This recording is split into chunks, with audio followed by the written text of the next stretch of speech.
Hi guys, I wanted to come on and do a second video since we put out the first video about the coronavirus as things have changed so much.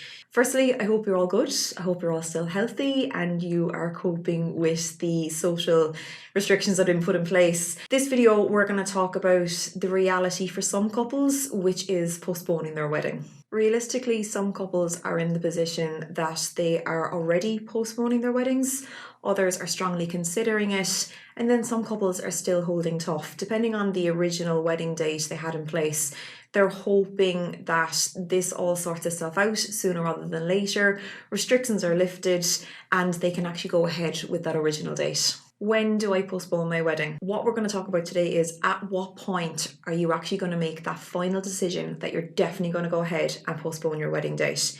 Today we're going to talk in very general terms. We're not going to talk in specific days or months. I want to keep this relevant for people throughout the coming weeks, possibly the coming months, that when you're put in this situation, this might be helpful for you when you are making a decision as to whether or not you're going to postpone your wedding. We're going to go through a few different scenarios today. The first one is extreme restrictions. For example, your venue is closed and you've no choice but to postpone your wedding. How far out are you going to postpone your wedding to? Is it going to be by weeks? Is it going to be by months?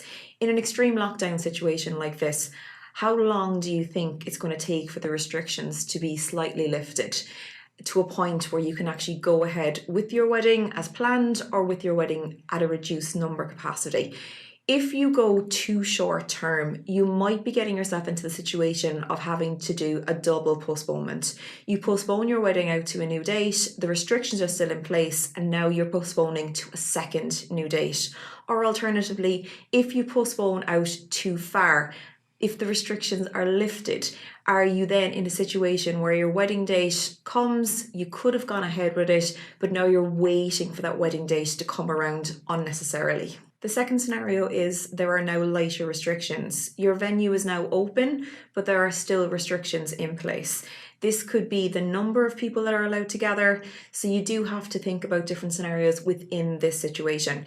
Your venue might be happy to go ahead with the wedding, but they might be following the guidance put in place by the government that it's under a certain number of people, like 100 or less.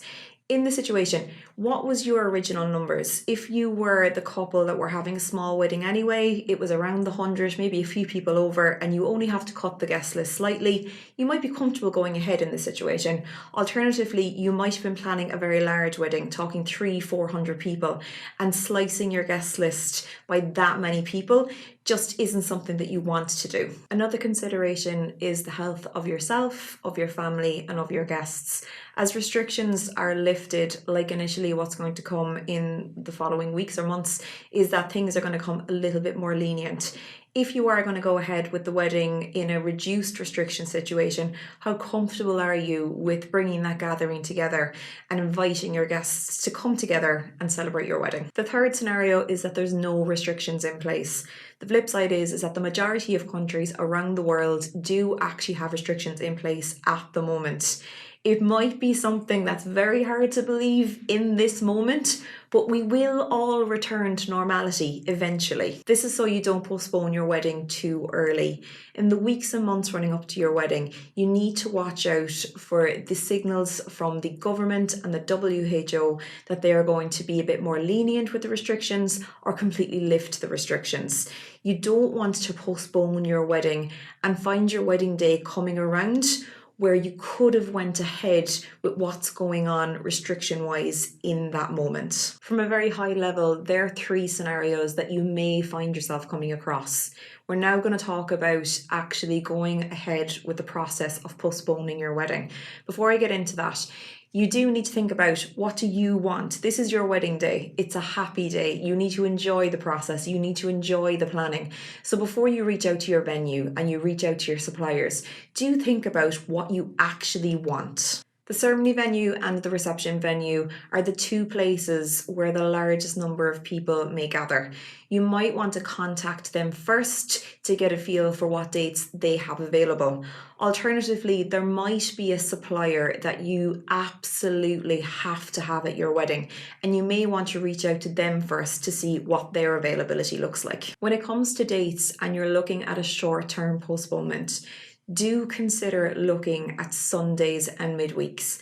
This way you are going to potentially get most, if not all, of your suppliers on your new wedding date. Whoever you approach first, try to get multiple dates of availability from them, at least 3 or more. Once you have those dates, put the dates out to all of your suppliers. You might also want to look at a certain month and look at the availability across that entire month. Once you have that information and you've put it out to your suppliers, you can then cross-match who's available when. So once you've decided on your new date, it's so important that you go to all of your suppliers and reconfirm that this is your definite new date. Give your suppliers a chance to come back to you, but make sure you get written confirmation that they have updated their calendar to your new date. If you don't receive that updated confirmation, then please do chase them. You need to make sure that every single supplier has your new date in their calendar. This is a stressful time for everyone, so please be patient with people. People are experiencing stress for health reasons, for financial reasons, and the lockdown is putting people in a social situation that we are just not used to. Having constraints about moving around, by socially interacting with other people, we as humans, we're just not used to this. So there's stressful situations on a few different levels for people. So please be patient with people. If you're in a stressful situation, take a step back, rationally think about it, stay calm. Things will sort themselves out. Things will go back to normality eventually, but for now, we all need to have a little bit of patience. We want to wish you all the best, and we hope that not too many couples will have to postpone their wedding, and that wedding dates will start to come around again. People will start to get married again, but we do want to wish you good health and all the best.